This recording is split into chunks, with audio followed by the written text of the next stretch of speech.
आदरणीय बड़ी बहन कमलजीत सहरावत जी, बड़े भाई प्रवीण शंकर कपूर जी, बड़े भाई विक्रम मित्तल जी, भारतीय जनता पार्टी की बहुत ही उम्दा, फॉर्मिडेबल और केपेबल लीगल टीम, जिसके मेरे दो साथी यहां बैठे हैं, शुमेंदु भाई और सत्या भाई, और अमित भाई जो आज यहां उपस्थित नहीं है, लेकिन जिन्होंने इस मुकदमे की बहुत ही सुदृढ़ तरीके से जिरह करी है। आम आदमी पार्टी की एक पुरानी आदत है शूट एंड स्कूट। इनको लगता है ये किसी भी असत्य का सहारा लेंगे और उसके किसी भी प्रकार के कॉन्सिक्वेंसेस नहीं होंगे। कुछ भी मन भड़ंत जनता को भ्रमित करने के लिए ये कह देंगे और उसके कोई भी तरह के कॉन्सिक्वेंसेस इनको झेलने ही नहीं पड़ेंगे। लेकिन मुझे बहुत खुशी है कि हमारे यशस्वी प्रदेश अध्यक्ष श्री वीरेंद्र सचदेवा जी के बरदस्त से मेरे बड़े भाई प्रवीण शंकर कपूर जी ने ये मुकदमा दायर करा और आज माननीय एसीएमएम राउज एवेन्यू ने माननीय मंत्री आतिशी जी को समन करा है 29 तारीख के लिए। ये ऑर्डर मेरे समक्ष है और इसके कुछ ऑब्जर्वेशंस मैं आपके समक्ष जरूर रखना चाहूंगी। ये पहली बार नहीं है जब झूठ का सहारा आम आदमी पार्टी ने लिया है। कुछ तारीखें भी आपके समक्ष रखना चाहूंगी। जनवरी 27, 2024 को एक पहला ट्वीट आम आदमी पार्टी के मुखिया दिल्ली के माननीय मुख्यमंत्री अरविंद केजरीवाल जी ने किया था। उसको माननीय मंत्री आतिशी जी ने अपने सोशल मीडिया हैंडल से रिपोस्ट भी करा और पार्टी ने भी किया।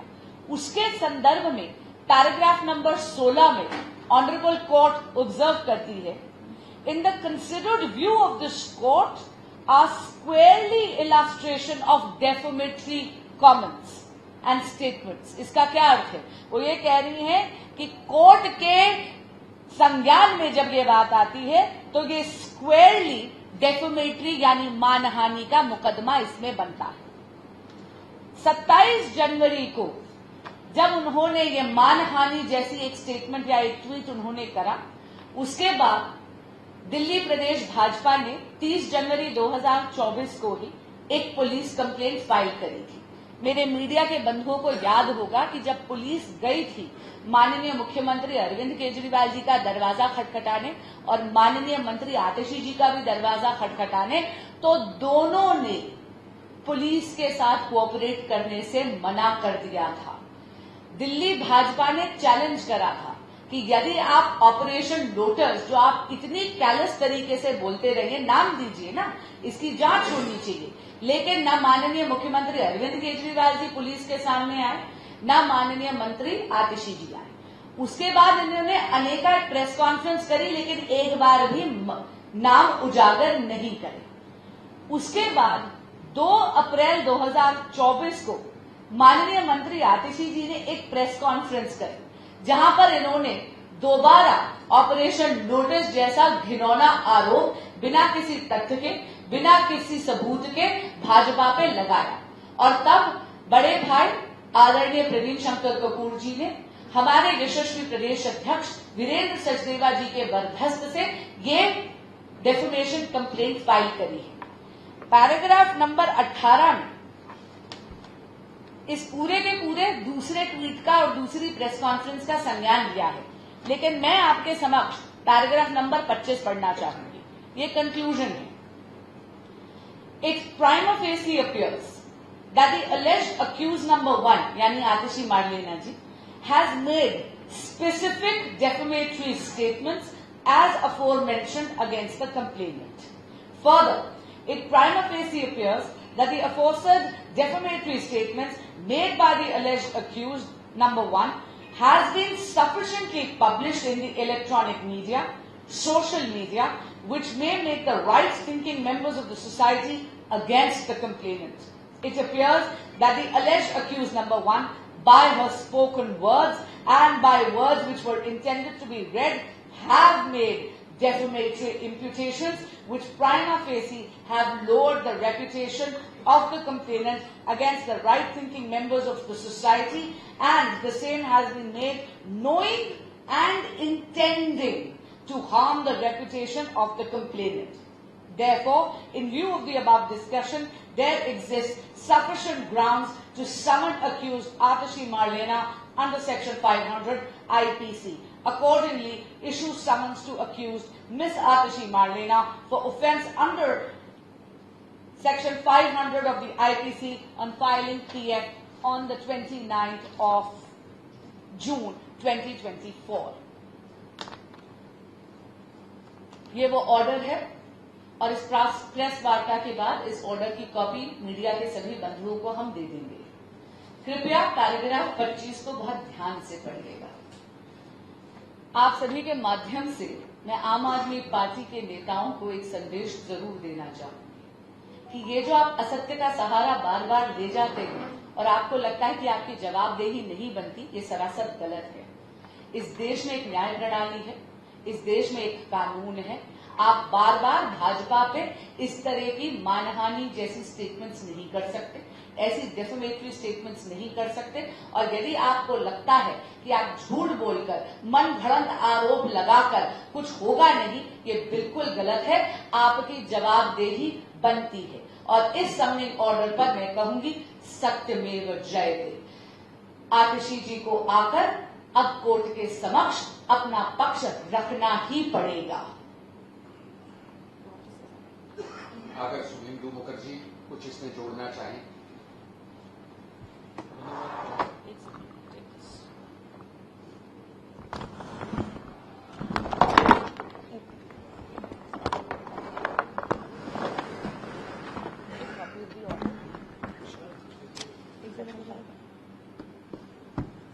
धन्यवाद प्रवीण जी, बांसुरी जी, कमलजीत जी। इसको यूज करो। हेलो हेलो, धन्यवाद प्रवीण जी, बांसुरी जी और कमलजीत जी। मैं कुछ और फैक्ट्स आप सभी के सामने रखना चाहता हूँ। ये जो मामला था करीबन 1 महीने से ये इसकी सुनवाई चल रही थी। 29 अप्रैल को सबसे पहले इसकी सुनवाई हुई थी और लगातार उसके बाद 2-3 डेट्स और हुए थे जब एविडेंस, प्री समनिंग एविडेंस का एक स्टेज होता है, जब हमारे जो गवाह हैं उन्होंने आके भी अपने बयान दर्ज कराए और उसके बाद फाइनली 1 हफ्ते पहले इसकी सुनवाई हुई थी। जो पूरे डेफेमेशन कंप्लेंट का जो बेसिस है मैं आपके सामने रखना चाहता हूँ।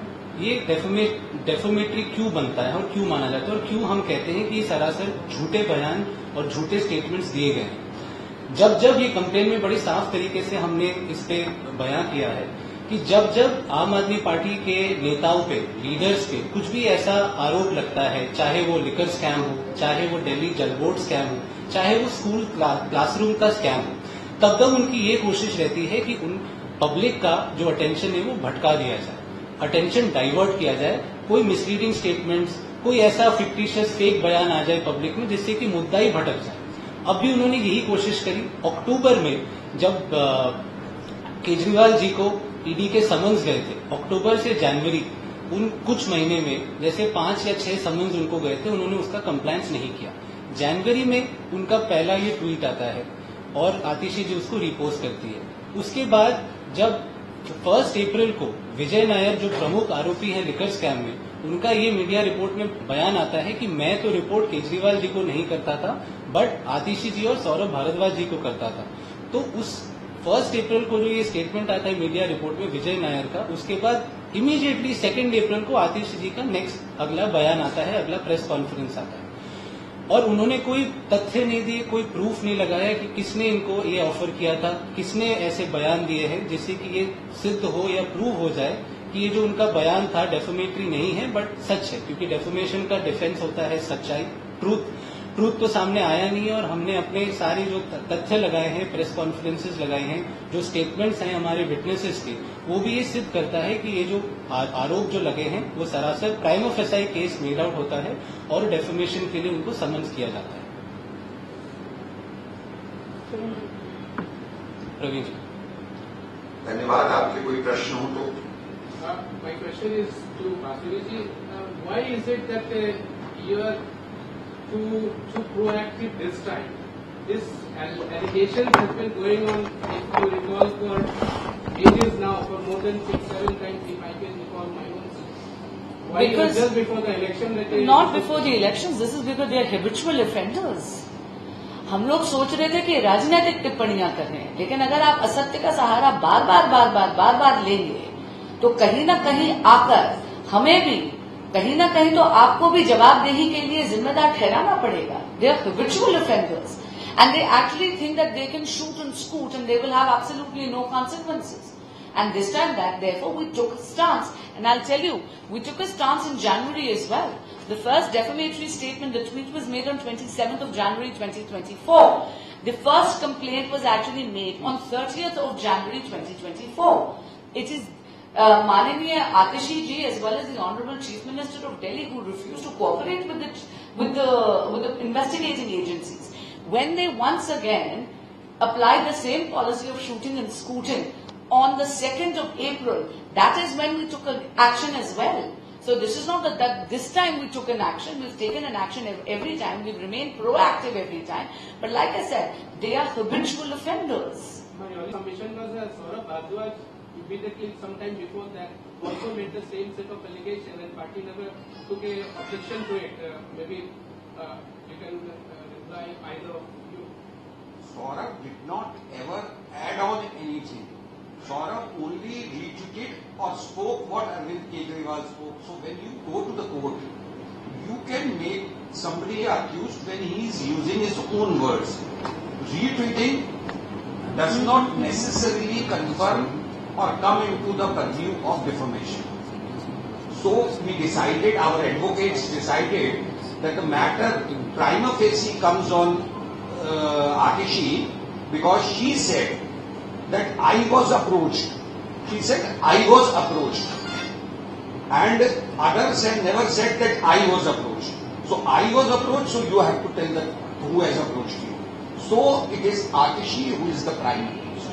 And before this also, whenever they have crossed the line, in the case of, before this also, whenever they have crossed their line, in the case of Shri Nitin Gadkari ji and Arun Jaitley ji case, if you do remember, they also made the same process. And they have so to at apologize. one stage you have to be, we are not in a proactive approach, but we have to make the Delhi people clear that yes, they are wrong and we are right. And so sometimes you have to prove like that. And maybe they have to apologize. They already applied for that. Please just say that as well. And in both the cases, they applied on that time. If you do remember, in Gadkari ji's case and Jaitley ji's case, they were accused on that case. Kejriwal ji had to apologize. Kejriwal Had to apologize. I think in written they have. Yeah, we have to apologize in court. So there are multiple cases and investigations that are going on against the Aam Aadmi Party leadership minister right now. My question pertains to Uttam Kumar's police custody that he is now wants because the investigation is still going on and he is not cooperating with the police. What do you have to say on that?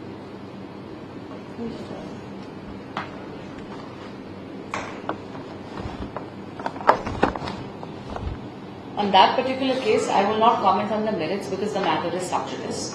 And it is between the accused and the police. However, I will definitely say that it is extremely despicable and shameful and shocks the conscience of every Delhiite. The deafening silence that has been maintained by the Honorable Chief Minister of Delhi, Shri Arvind Kejriwal, is appalling. What is even more shocking is that if Mr. Kejriwal cannot ensure the safety of a woman MP at his own official residence from his own OSD, how is he going to ensure the safety of women of Delhi? It is absolutely appalling and despicable. The fact that Mr. Kejriwal did not intend to take any action, neither as the Chief Minister of Delhi nor as the convener of the Aam Aadmi Party. In fact, he took the accused and went on a travel all the way to Lucknow. When the accused was arrested at the CM residence. I really want to ask Shri Kejriwal, does his conscience not speak to him ever, or his conscience is as silent as his own deafening silence that he has maintained on this particular issue?